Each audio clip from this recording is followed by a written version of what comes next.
Session with Dr. Farid Holakouee.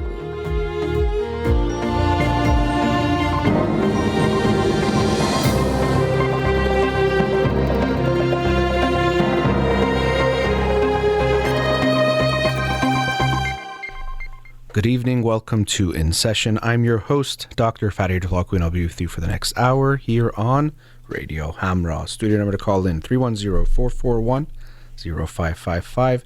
You can follow me on Twitter or Instagram or like my page on Facebook to get updates on the show or suggest topics or books for the program, and the shows are uploaded at the end of each week to my SoundCloud page and podcast on Spotify and Apple Podcasts. Again, our studio number, 310-441-0555. Getting to the books of the week. The book of the week for this week that I'll talk about on next Monday's show is The Blind Owl by Sader Hedayat. The Blind Owl, Bufekur by Sader Hedayat. A colleague of mine highly recommended his work and that book specifically, so looking forward to reading it and sharing it with you on next Monday's show. The book of the week from last week that I'll talk about tonight is Already Enough by Lisa Oliveira. Already Enough, A Path to Self-Acceptance. This book was, as the title might imply, Already Enough, A Path to Self-Acceptance, a very compassionate, even loving book. The way she wrote the book, you feel like you have a companion as she walks you through this journey that she outlines in the book of trying to get towards self-acceptance, a path to self-acceptance. And even throughout the book, at times she'll stop and say, okay, you're doing great. And, you feel like someone is working with you and walking with you along the path. And so I felt this very loving feeling as I read the book. And actually, I think it allowed me to really tap into my own experiences as well. So I'll get into the different things she discusses in the book, but I found myself actually connecting to my own pain, some of my own experiences. There are some exercises, techniques, things that she suggests, and I tried doing those as well, and I really actually enjoyed that process. So I think it was a nice book. I like the title. That's what drew me to it, self-acceptance and this theme of being enough already. Lisa Oliveira is a writer and a therapist herself, and so as a therapist, I can relate to seeing in clients this sense that it's such a common theme of not feeling like we are enough, and I can relate to it too, that it can show up in so many ways. And so I think it's so important. Sometimes you just want to tell people that they are enough, but it's more complex than that. But really, you see it so often that there's the sense that I should be different, or I'm not enough in this way or that way, or if I changed in this way, then maybe I would be, but not right now. And she does quote Carl Rogers, a quote that I really like. The curious paradox is that only when I accept myself as I am, then can I change. I kind of paraphrased it a bit there, but essentially that theme that actually once we accept ourselves as we are, then it actually becomes easier to work on ourselves, to actually improve in some aspect. Because when we, let's say you don't like something about yourself and you say, I hate this and I have to change it because it's so bad and unacceptable, it actually makes it harder for you to change. For example, with addiction, if you have more shame, if you relapse or let's say have a bad experience with whatever your addiction is, the more shame and the more you beat yourself up, the more you're likely to use again or have the behavior again the next day or next night. Because if you are beating yourself up and feeling so down, and now you're having these big feelings, if you've learned to cope using that substance or behavior, you're more likely to turn back to it. So contrary to the mindset that you have to be so hard on yourself and almost self-punishing in order to go towards goodness or greatness, what we actually find is that if you love yourself with compassion, yet also responsibility, that's going to help you to improve in whatever area of your life that it is. So this theme of self-acceptance is not just to feel good in the moment, it's actually because it can help us live a better life for ourselves. The first, there's three parts to the book. The first part talks a lot about our stories. And so whether you realize it or not, but you have a story about your life and about yourself that you have internalized, from a very young age. And most of us don't realize it's a story because it just feels like reality. And it's not until we reflect a bit, get some perspective, often get outside perspective, can we recognize that what we think to be just reality, the way the world is, the way that we are, the way that other people are, is at some level a story that we have internalized, created, co-created with the world around us to then believe, and then we live with and within that story. And so what does this look like? For example, in an extreme way, if your caregivers were abusive, physically, verbally, in whatever way, you likely are going to internalize some sense of shame about yourself, that I'm not good, I'm not lovable, I'm not okay, something or things about me are bad. And also that people can't be trusted, that people are going to hurt you, the people that are supposed to protect you hurt you, so how can you expect strangers to be good to you? So your expectation is to get hurt. You might also mix the feelings of love and pain, or someone that loves you also hurts you, and think that that's a sign of love, or you feel loved even if it's hurting you because you think that's how it's supposed to be and it feels familiar. So those are just some of the types of themes in a simplified way that you might internalize as a story in how you then feel about yourself and the world and feel about people. So there's also therapies or types of modalities of therapy, things like narrative therapy, because we recognize that we have this narrative of our life and ourselves.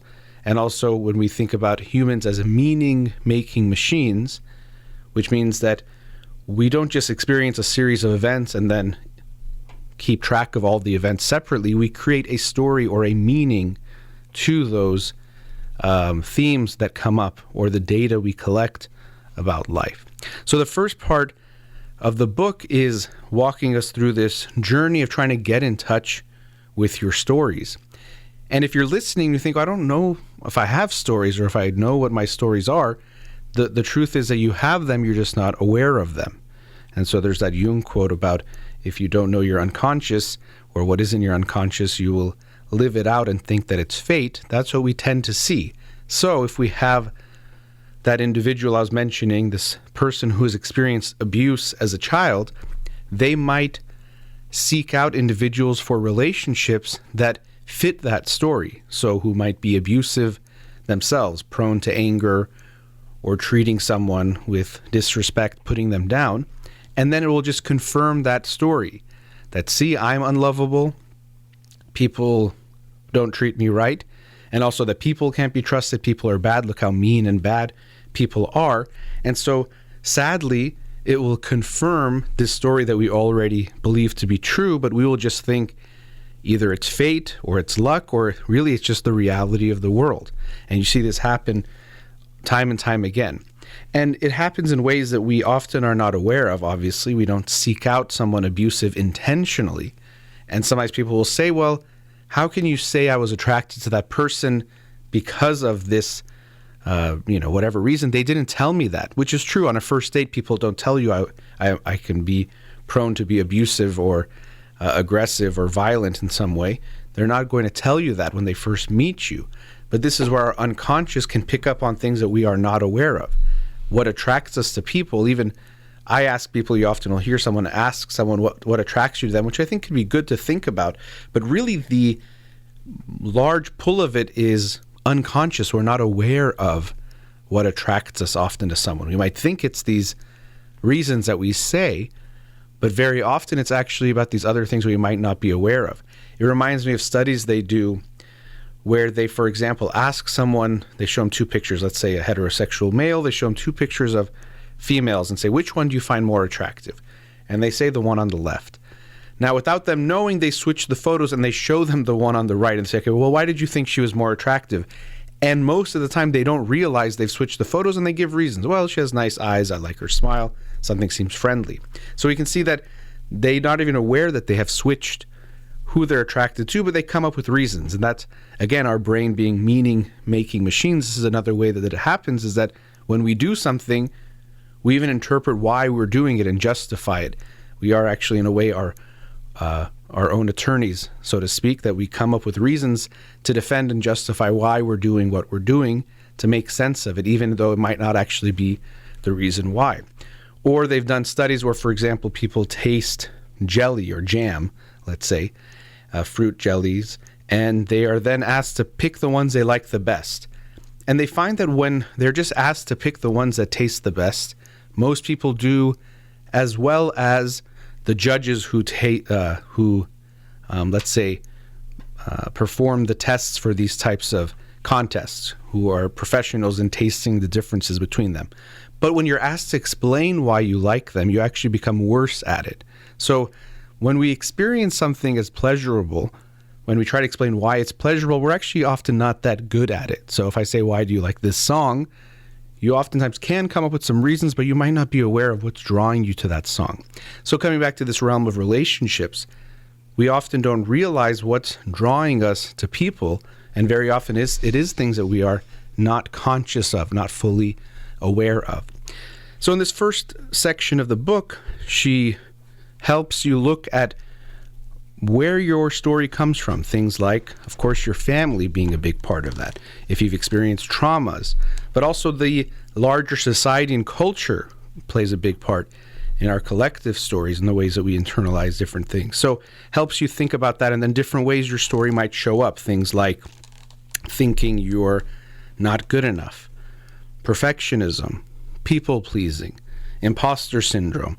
And so different ways that we can have certain stories that we then internalize, and it becomes so much a part of us that we don't even realize they are stories. And so that's why it can be so powerful to first even recognize we have stories and then to understand them, because without knowing them, we play our role and we cast people to play the roles we are familiar with and continue the same stories from our past into our present and into our future. But if we become aware of our stories, we can rewrite our present and our future, which is much easier said than done. It takes work. Just the awareness is not enough. But without the awareness, we can't change the stories that we have now internalized. And to give you another example, for me, some kind of imagery of this concept, because these stories are not just we've internalized them to hurt us, they've somehow helped us make sense of and survive our childhood, survive the early part of our life before we internalized it. So if you had a parent that was abusive, you've learned to be very sensitive, let's say, to the moods of other people, or becoming aware of it, or trying not to upset them, which can make sense because you could get really hurt, and likely it was unpredictable when it would happen, so you would be vigilant to see when it might happen. And now you might no longer be in that home with the abusive person, but you'll still carry that type of vigilance when you interact with people. And the imagery I've thought of is, it's like if you grew up in a house with fire and there was smoke, you've learned that you had to crawl when you were walking around your house, or at least crouch when you walked around your house. And so if you were doing that all the time, you're crouching everywhere, it made sense. It helped you survive, because if you walked all the way standing up, you would choke or suffocate or wouldn't breathe comfortably. So you've lived your life crouching and crawling around, thinking this is just okay, and that was actually the best way to survive. But now you're no longer in that home with the smoke, but it still doesn't feel safe to walk standing tall, to walk around fully upright, because you have experienced this sense that that is unsafe, it's not okay. And so that's what all of us are doing to a degree. We're crawling around or crouching around in certain ways, not realizing that it is actually no longer unsafe to stand up tall, fully, to experience certain things, to express certain things and parts of ourselves, to create certain types of relationships, or to feel and recognize that we are lovable, that we don't have to be afraid to stand up tall. So we can understand how the story got made and what we did and how it actually helped us survive and to live our lives in a way that was okay back then.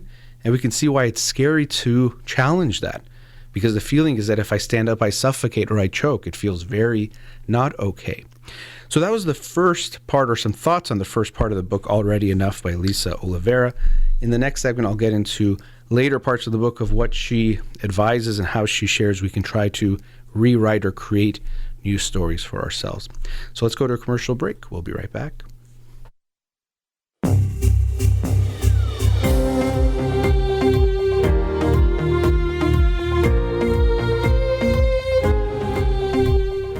Welcome back. Continuing the discussion on the book Already Enough by Lisa Oliveira.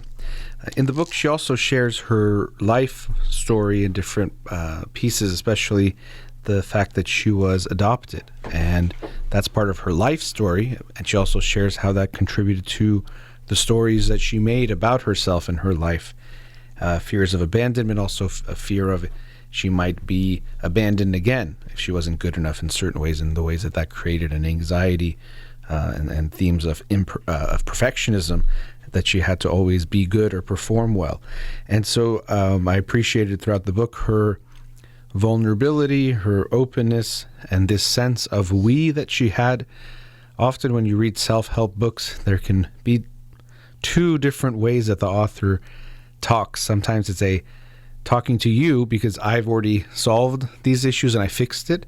And sometimes it's a we in the sense that I'm learning these lessons, showing you what I've learned, but I'm still going through it too. There's a we-ness. So sometimes people like the I because it's the sense that we're listening to someone who's figured it out.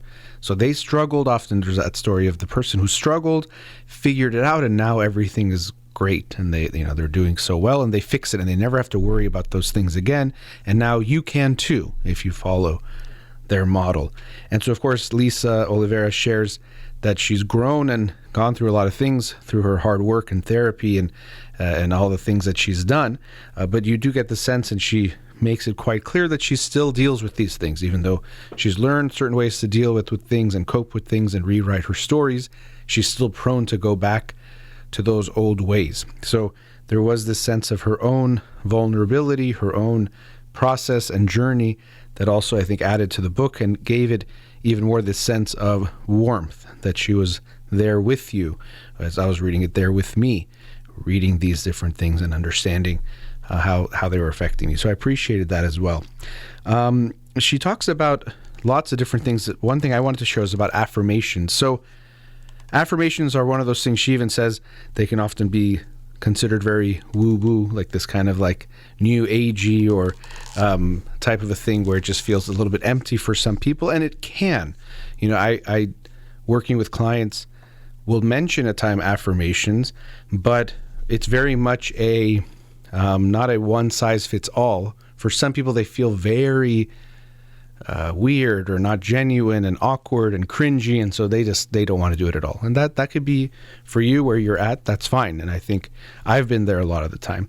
And even if you want to do affirmations, oftentimes books will suggest them, or they might say this, but I think that often doesn't work because it has to be very genuine to you. You can't say something to yourself that feels not genuine or not meaningful. It also has the value for you to be trying to affirm something. And it's not that if you say it to yourself a few times, it's going to change your mind about the thing, but it can have an impact, especially when you consider that most of us have such a harsh voice, this inner critic or inner voice that can be so critical and mean to ourselves. It can be good to balance that and hopefully try to reduce the inner voice that's negative completely as much as we can, but to also add and balance with more positive things that we say towards ourselves. And unfortunately, similarly, how we at times might struggle to take in compliments from other people when they say nice things, we might be that way with ourselves too. So many people will feel like people give them compliments and they're like, oh God, they're just saying something nice, or they don't know what they're talking about. But someone says something mean and it sticks, and we're like, oh yeah, they said this about me and that's probably true. And so we might be the same way with ourselves.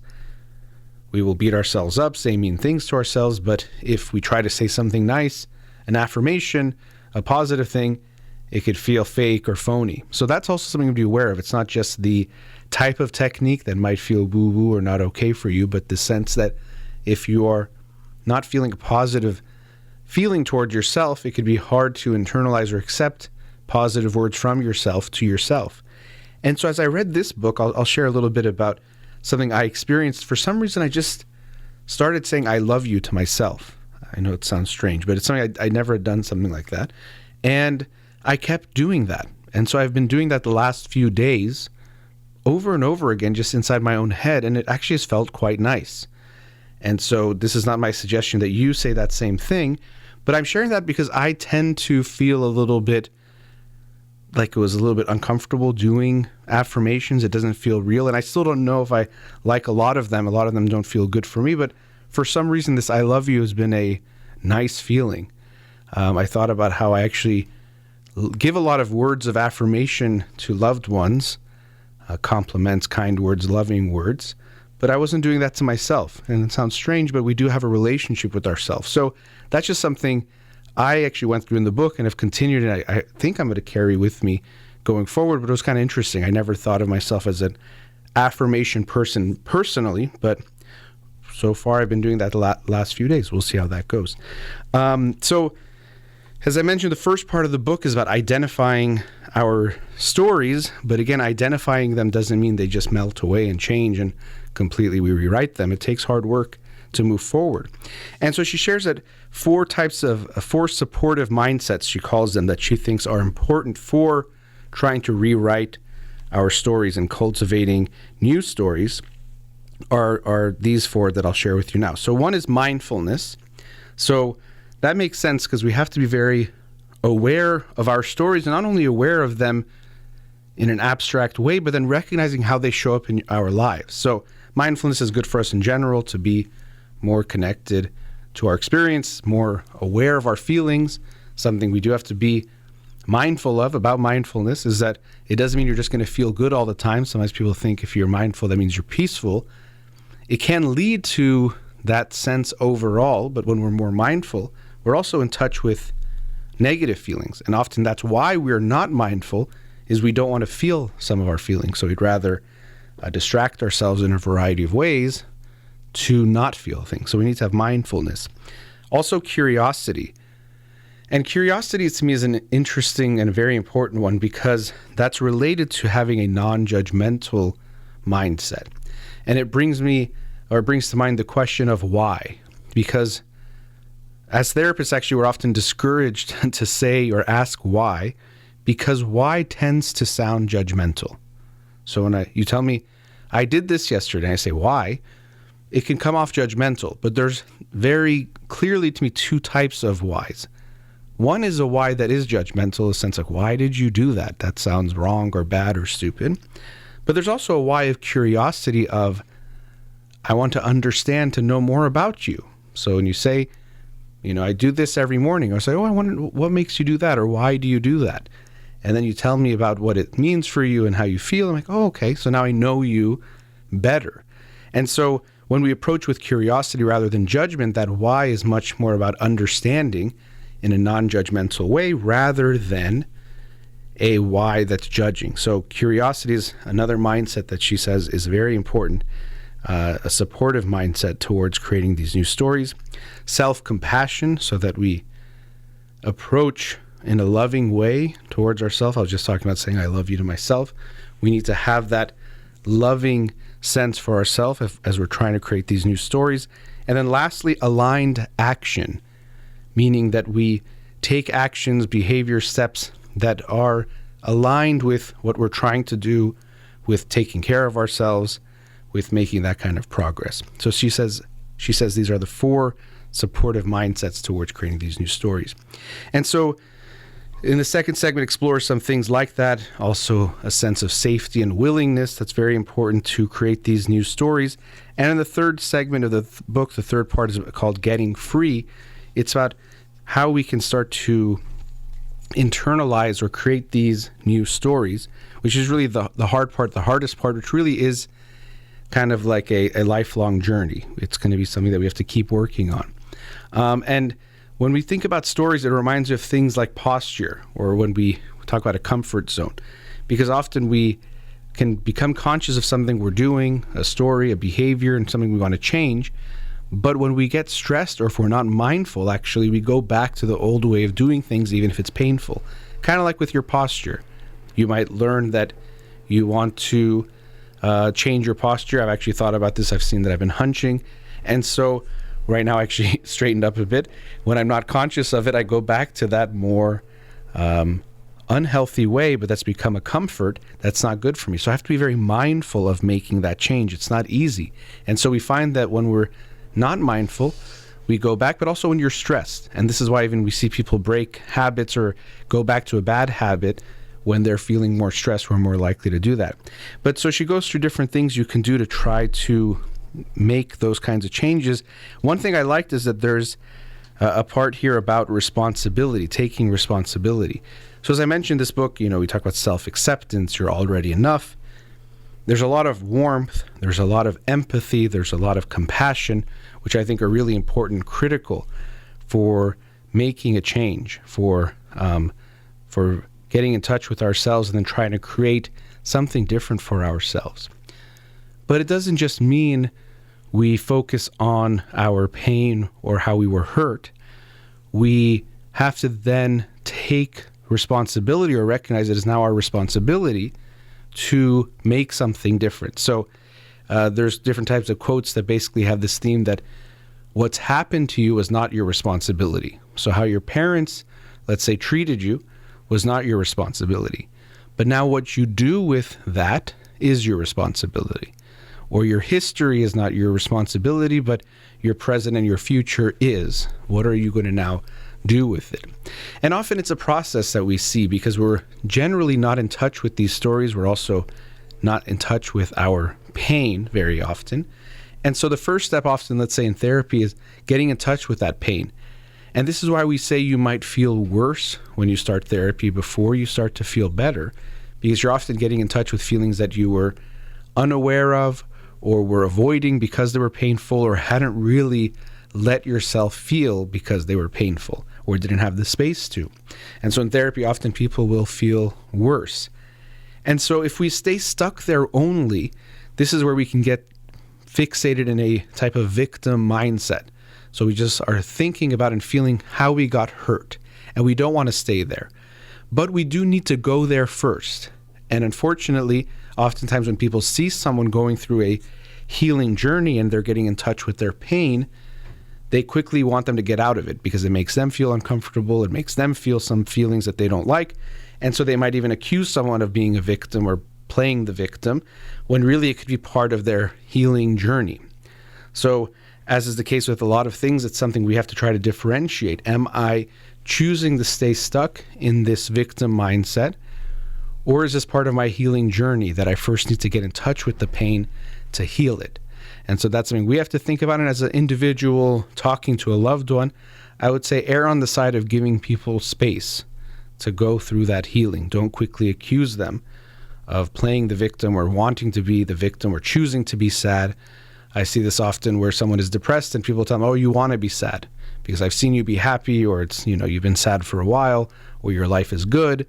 And it's much more complex than that. So we have to go to that pain first, which means we can feel in a way like a victim because we were the victim of that past. But staying there makes us the victim mindset that we don't want. We have to then take responsibility for our healing, which can be very hard and it's a process, but that's up to all of us to recognize, okay, I've been hurt in this way, I have these wounds, but now I need to heal them and see if I can create a different story for myself, which is exciting. It's wonderful. We want that, but it's also scary. When I talk about the comfort zone, I've mentioned how it's in some ways can feel like a wrong term because comfort sounds good. I'm sitting in this chair. We want it to be comfortable so that it makes me feel okay.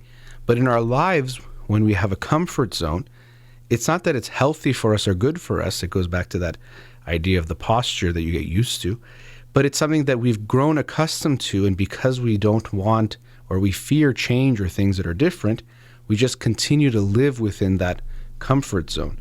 But it leaves us unhappy, unsatisfied, and unfulfilled in our lives, but we choose that comfort over the anxiety of the unknown, of putting ourselves out there, of potentially failing or getting rejected, or all the things that come with actually doing something different. So we have these stories that we've created and formed in our lives, and it makes sense that changing them is good for us, but changing them is very difficult. Even if we're willing and feel safe to, as she talks about those two things, to do it is very difficult.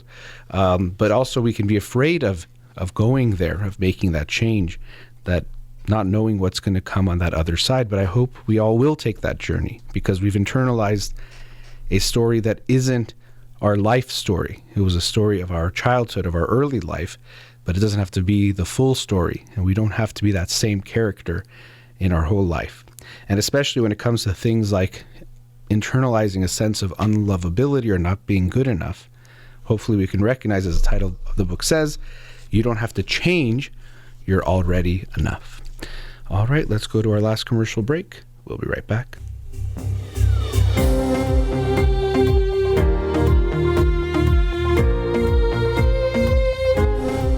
Welcome back.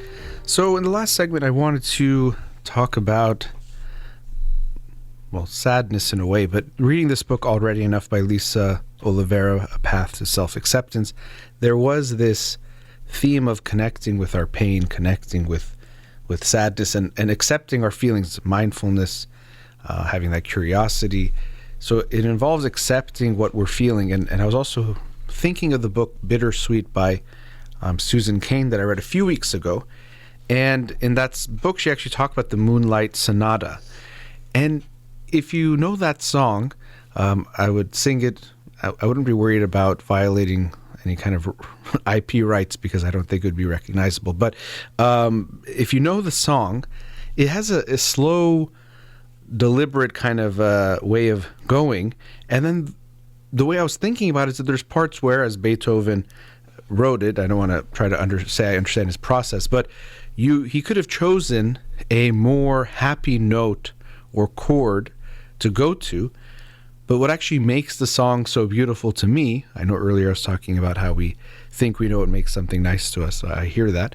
But when I hear that song, it's those painful or those sad types of notes that he chose that makes it so beautiful and meaningful. And that's why it reminds me of that book, Bittersweet. It was in that book for a reason, but this sense of how those bittersweet feelings she was saying she really likes and people tend to like. But to me, that's what life is about, is those bittersweet types of feelings, where relationships are always going to have some bittersweet, or even the experiences we have in our relationships will be bittersweet when you think about breakups and things you go through. And even in a relationship you're still in, there are some pains there. There is something that has hurt you in that relationship, even if it is loving, if we're being genuine. And I tend not to connect very well with, obviously, toxic positivity or these things that are always happy, always good, because they don't feel real to me. And I think that's true for most people, that there's something lacking, something that is not genuine, when we just focus on the good, or we think we have to always be positive. And people say, think positive, be positive, only focus on the positive, no bad days. Those things never have resonated with me. And as I've gotten older, more and more, I recognize that they're lacking the depth of our human experience. And so when I think about this song, Moonlight Sonata, and if you haven't heard it recently, I hope you'll go listen to it tonight or today, whenever you're listening to the show, and see what I'm talking about, where he's going through these progressions, and then it's going to change to a new chord. And sometimes we, in Western type of music, we'll call minor chords the more sad chords, and the major chords are the more happy ones. So I don't know exactly the music theory of that song, but the sounds are kind of sad.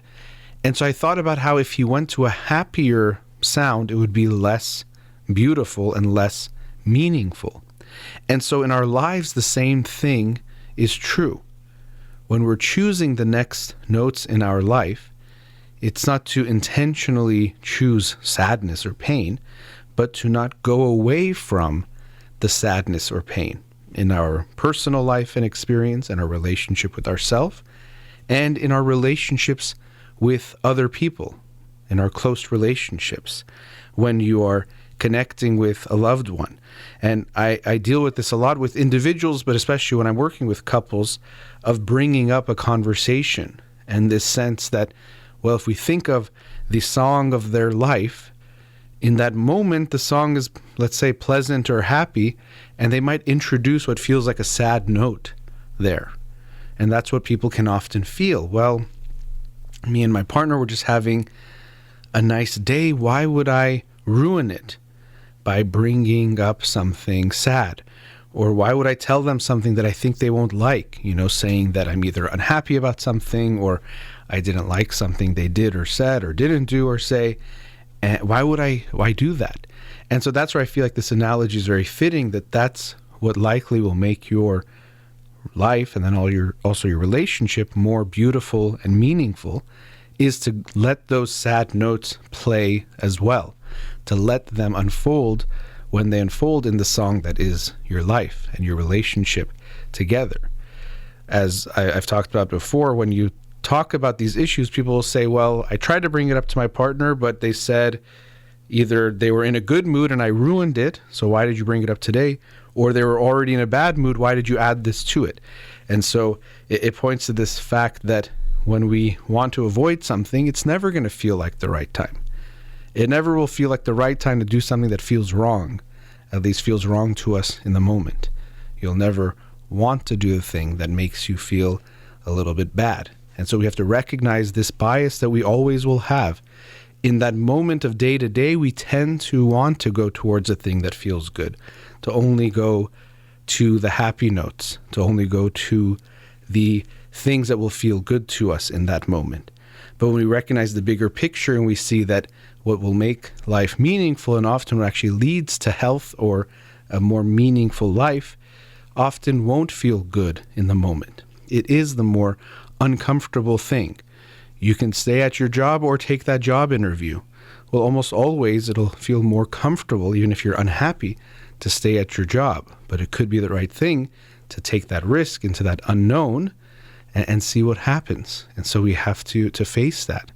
And so coming back to the analogy with couples, yes, if you don't bring up the sad thing or the thing that might be a little uncomfortable or difficult to talk about, in that moment you might both feel better. You might not feel great because you have something in the back of your mind that you didn't share, but overall it feels better. And sometimes I imagine that we've all been there, where you want to bring up something's bothering you, and you ignore it, and you make a joke, or you make light, or do something, and you're both laughing.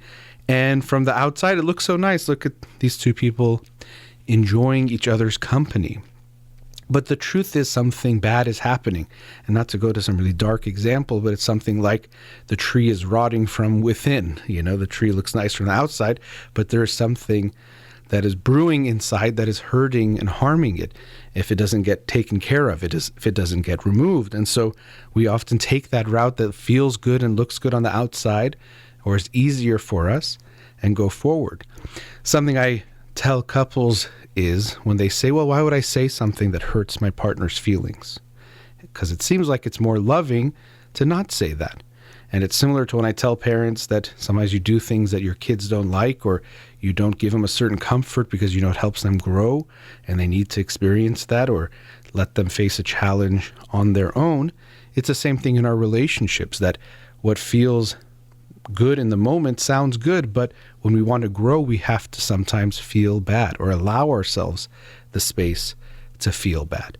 So it's not that you tell your partner something because you want to hurt their feelings. If that's your intention, then yes, don't say it at all. And sometimes that is people's intention.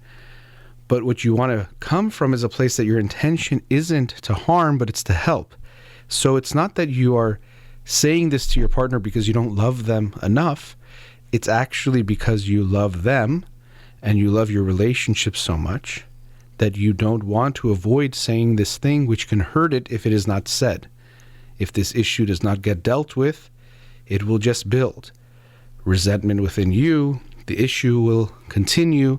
There could be something that you're not pointing to. So it unfortunately will continue to harm you and the relationship if you don't bring it up. And not only that, by bringing it up, you can remove this bad thing, but also you can make your relationship stronger and closer and healthier. what we see is that partners that have gone through difficult times together, things from outside and inside together in a way that is not against each other but on the same side, they create a stronger relationship than if they had not gone through those things. I think we can call it an anti-fragile system. I might be using that wrong, but this sense that it's actually the things you go through make it stronger, kind of like an immune system too. By facing certain challenges, facing certain pathogens, your immune system actually becomes stronger than if it never faced those pathogens. And so our relationships are the same thing. We have to go through things together. And sometimes the thought can come, oh, then maybe we should create problems so that we go through things. Well, it's like, no, life is hard enough. It's going to create problems for you anyway. You don't need to fake them. What you want to do is authentically face them, or genuinely face the ones that come up, and don't avoid them, which is what we tend to do. So you don't need to create more fake problems for yourself. Life from the outside and then within the relationship also, you'll have enough things that come up that you need to work through, and that's what you want to do. And what I always think of is, in practically every relationship, there are these unhad conversations that we haven't had yet that need to be experienced to actually make the relationship better. Some past pains or resentments that we never brought up, some feelings that we never shared with our partner, something that was nagging us from before that we thought we will just deal with on our own, or some big issue that we maybe discussed but haven't really fully resolved and have let go of. So there almost always is something there that you can talk about and work on, but we are avoiding so much. So here are some encouraging words to not avoid those conversations, to recognize that you're saying them. It's an act of love to bring something up. And it could reframe the way we look at it. It's not that you're complaining to nag or to bother the person, to ruin their day, to mess things up. And, we have to think for ourselves, if our partner can't even tell us something they're upset about, that's something on us that we have to think about. Yes, it depends on how they bring it up, and that is their responsibility. But if you want to be in a healthy relationship, you have to accept that part of that is that you're going to get it wrong sometimes, or things are going to come up, and you want your partner to tell you rather than to hold them in. And so if you have a relationship where that unfortunately is the culture, we don't bring things up, that's a really bad thing. And so if you think you're praising yourself or your partner for being so patient and never saying anything, it's actually hurting your relationship and not helping it. But so coming back to this example, in imagining the song that is your life, yes, happy notes can feel good, and you might think it's better to always play the happy ones. And if you have a choice and you're in a pause in the music, you might think, well, it's better to pick the next happy note rather than a sad note or a sad chord. But often we recognize that if we avoid those sad ones, we don't create a very meaningful song together. And now I'm kind of getting to like a dark place of thinking your song might end sooner than it would if you include the unhappy or the sad notes as well. And that's what a relationship is, a melody that includes happy and sad, a experience that truly is bittersweet.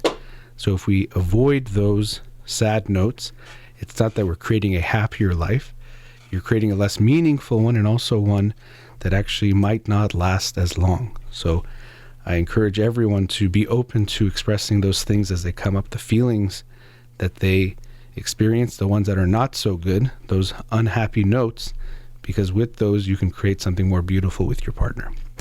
All right, that brings us to the end of tonight's show. As always, a big thank you to Amir here in the studio. You've been listening to In Session with Dr. Farid Holakouee. Have a wonderful night.